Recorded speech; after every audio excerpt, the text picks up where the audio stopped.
Pasti kamu pernah menyaksikan orang kesurupan. Selama berabad-abad, fenomena ini dikaitkan dengan roh halus, jin, atau makhluk gaib. Tapi, bagaimana pandangan sains? Apakah semua itu benar-benar ulah dunia tak kasat mata, atau ada penjelasan ilmiah yang selama ini terlewatkan? Mari kita bahas.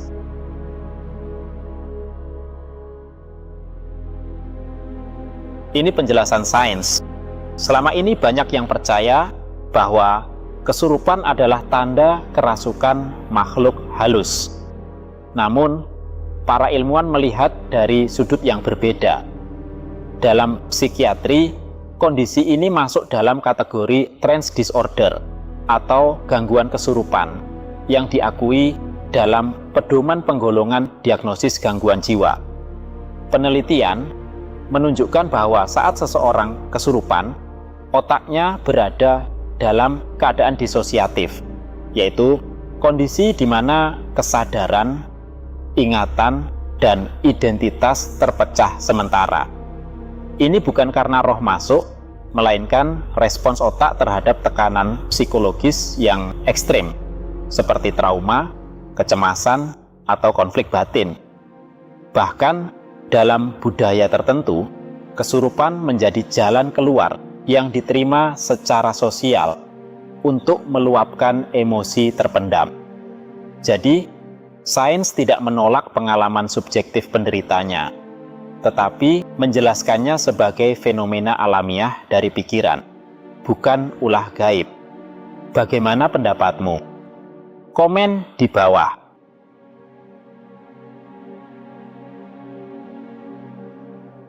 Fenomena perubahan suara saat kesurupan sering dianggap sebagai bukti kerasukan. Namun, ahli neurologi menjelaskan bahwa ini terkait dengan kerja otak bagian insula dan korteks motorik yang mengontrol produksi vokal. Saat terjadi disosiasi, kontrol sadar atas pita suara melemah, sementara area bawah sadar mengambil alih.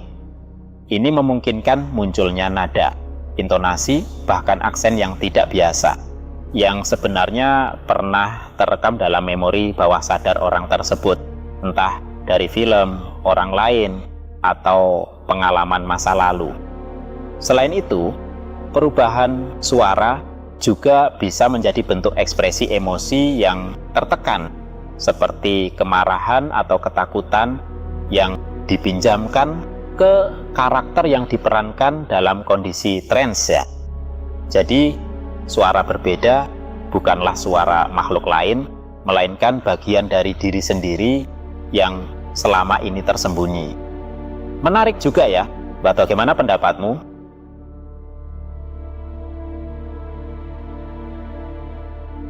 Bayangkan otak sebagai pusat kendali.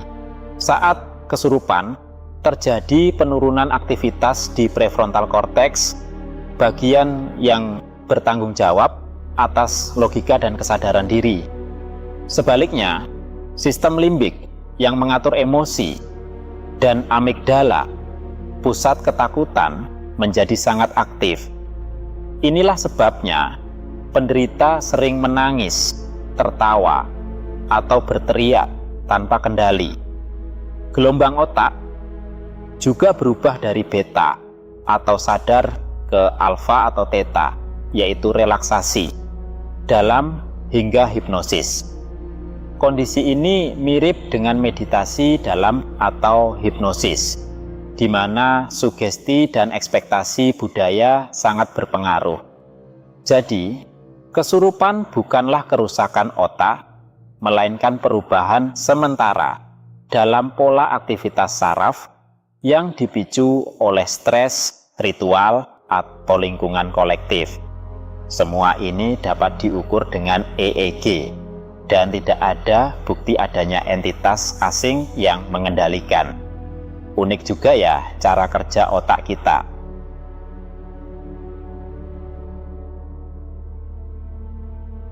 Kesurupan massal sering terjadi di pesantren, sekolah, atau acara keagamaan.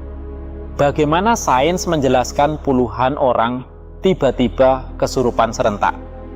Fenomena ini disebut mass psychogenic illness atau penyakit psikogenik massal. Mekanismenya dimulai dari satu orang yang menunjukkan gejala, biasanya karena tekanan atau kelelahan. Orang lain di sekitarnya karena rasa cemas dan sugesti kuat ikut mengalami gejala serupa secara tidak sadar. Otak mereka merespon isyarat sosial dan emosi kolektif, memicu reaksi fisik seperti hiperventilasi, kejang, atau pingsan.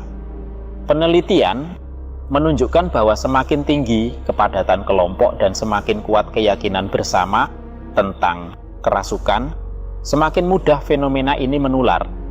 Jadi, bukan roh yang menyebar, melainkan gelombang panik dan sugesti yang merambat dari pikiran ke pikiran. Ternyata begitu ya.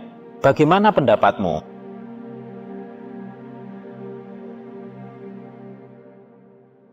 Cerita tentang orang kesurupan yang mampu mengangkat meja berat atau berlari kencang sering beredar.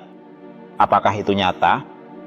Dalam keadaan darurat, tubuh manusia memang bisa melepaskan adrenalin yang meningkatkan kekuatan otot sementara. Saat kesurupan, sistem saraf simpatetik aktif maksimal, sehingga ambang rasa sakit naik dan kekuatan fisik terasa berlipat.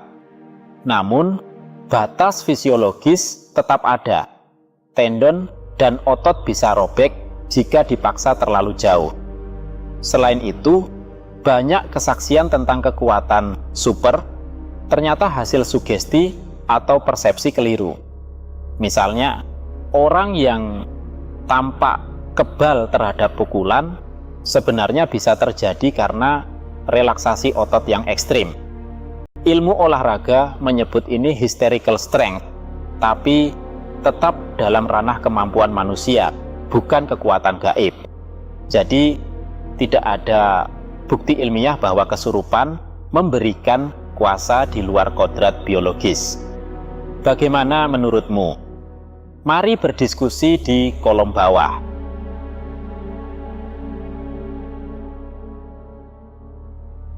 Kesurupan yang berkepanjangan lebih dari 1 jam bukanlah hal yang sepele. Secara medis, kondisi ini memerlukan penanganan segera. Otak yang terus-menerus dalam keadaan disosiatif dan stres tinggi akan mengalami kelelahan ekstrim, dehidrasi, dan ketidakseimbangan elektrolit karena pernapasan cepat atau keringat berlebihan. Jantung bekerja lebih keras, tekanan darah melonjak, dan risiko kejang atau kerusakan saraf meningkat. Pada kasus berat, penderita bisa mengalami amnesia temporer atau gangguan psikotik sementara. Itulah sebabnya, jika kesurupan tidak reda dalam 15–30 menit, pertolongan medis sangat dianjurkan, bukan dengan pukulan atau air keras, melainkan dengan tenaga kesehatan yang memberikan oksigen, cairan infus, dan obat penenang sesuai protokol. Kesurupan lama bukanlah tanda kesaktian, melainkan sinyal bahaya bagi tubuh dan pikiran. Jadi, pertolongan segera sangat penting ya.